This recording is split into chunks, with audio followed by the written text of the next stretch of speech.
Adults share the most creepy, unexplainable memories from their childhood on Reddit. Number 1. As a kid, it was only my mom and I. Sometimes she'd leave me home alone while she was at work, during school holidays and some weekends. I was about 7, and the first few times, I was terrified. Completely convinced a serial killer would break in, so I'd take enough food from the kitchen, then lock myself in my bedroom all day.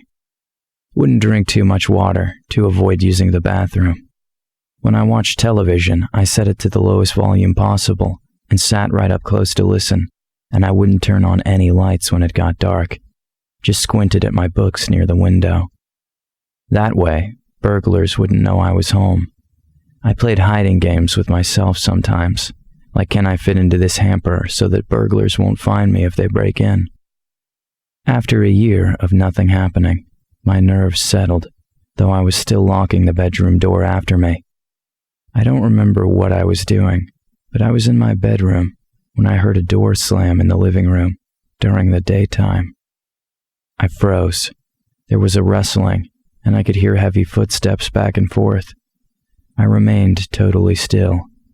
Whenever it went quiet, I thought maybe it would be okay to get up, and then noise would start again. I heard things moved around, maybe shuffling. The movements were purposeful, in a hurry. I don't remember how long it was until they stopped long enough that I thought they left. I don't recall whether I heard the door slam shut again. Honestly, I think I just got sick of sitting completely still in one position. The sun was setting, and I crept out to look around.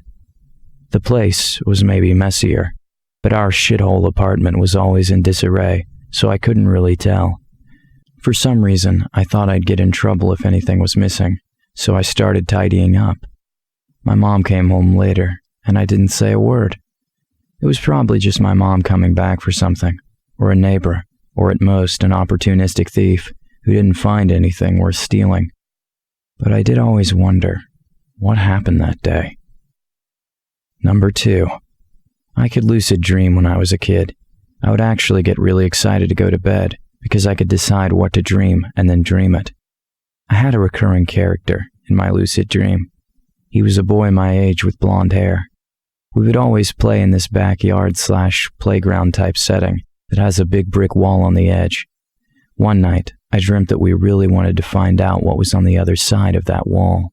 So we climbed a tree, and the boy climbed onto the wall, looked back at me, and waved, and went over it. I never lucid dreamed again after that. It actually caused me a lot of distress as a kid. I legit missed him terribly and tried so hard to lucid dream, but just couldn't do it anymore after that. Number 3. Sometime before the age of 5, I remember being convinced that if I try hard enough and believed in myself, I could fly. So, I would practice flying, jumping down the stairs when nobody was watching. I never developed my ability to fly, but I vividly remember basically cannonballing down 14 steps and just gliding down in midair, and landing at the bottom totally safe and uninjured, many times over the years. Number 4. When I was really young, I was being babysat by a couple of teenage or college-age girls that were friends with one of my older cousins. They took me to a party, laid me down in a random bedroom upstairs, and put on a random videotape that definitely wasn't Barney or anything else suited for children. My mom swears this never happened, but I remember it way too clearly for me to make it up. Number 5. I saw the original Jurassic Park when it was in theaters in the summer of 1993. I was 7 years old. During the scene at the end where the velociraptors are about to get Alan Grant and company, I very clearly remember the T-Rex suddenly bursting through the wall of the visitor center before it grabs the first raptor in its jaws. The wall was made out of a grayish-white material, concrete or plaster. Back in those years, you had to wait a long time for movies to come out on VHS, but when it finally did, and my parents brought it home, I couldn't wait to watch it. I remember being confused at the end, because I was waiting in that tense raptor scene for the T-Rex to come bursting through the wall, but instead, it was just suddenly there, grabbing the raptor, as we can all see in the film.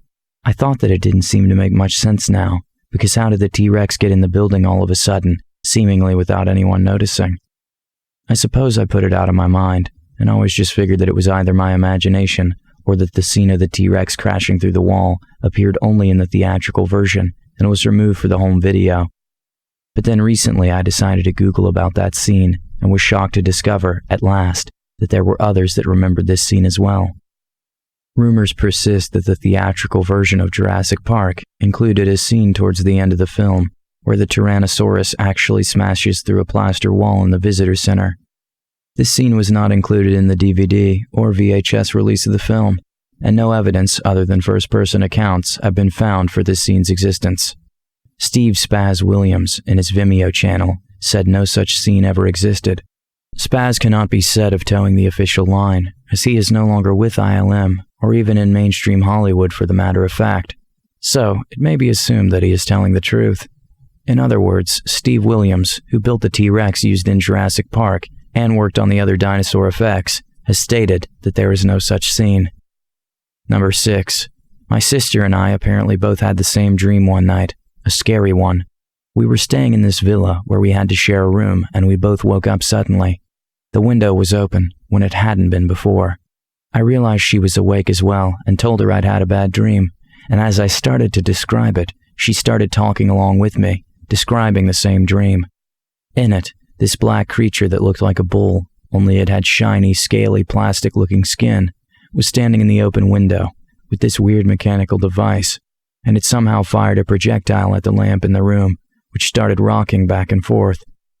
Neither of us wanted to get up and close the window in case the thing was actually out there, so we called for our mum and she closed it, reassured us in typical mum fashion, etc.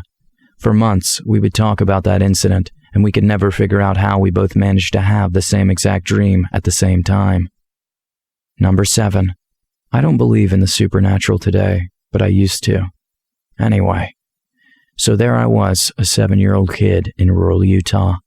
I was staying the night at my grandparents' house on Main Street. I didn't want to sleep, so around midnight I went down into the basement. I took my Matchbox cars and played Night City with my glowing better blocks. I had this little metropolis going on when my uncle came down to play with me. Should I mention my great-uncle died when I was 2? Well, he did. Anyway, my great-uncle and I played Night City for a good hour.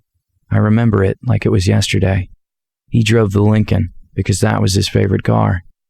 Anyway, it got late. He had to leave so he wouldn't miss his train. He left. I went to sleep.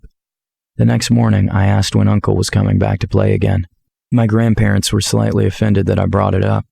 They hadn't seen him since before I was born and wanted nothing to do with him. He was the black sheep of the family. I said him and I played cars and showed them the car that he drove in our city. They were uncomfortable with this and chalked it up to my imagination. I never met my uncle. Again, he died when I was 2. Over the years since then, I have learned that he drove both a train for Union Pacific and a Lincoln Mark 7. Like I said, I don't believe in ghosts, but I don't know how 7-year-old me knew things about an estranged relative who died when I was 2 and was never spoken of due to certain family issues. To this day, I don't know what happened that night, but I remember playing Night City with some guy who said he was my uncle like it was yesterday. He was super nice, and at the end of the game simply left out the back door. Thanks for watching the video. Make sure to subscribe to our channel, Creepy County. Our next video will be released next Wednesday. Stay tuned for more awesome, creepy content.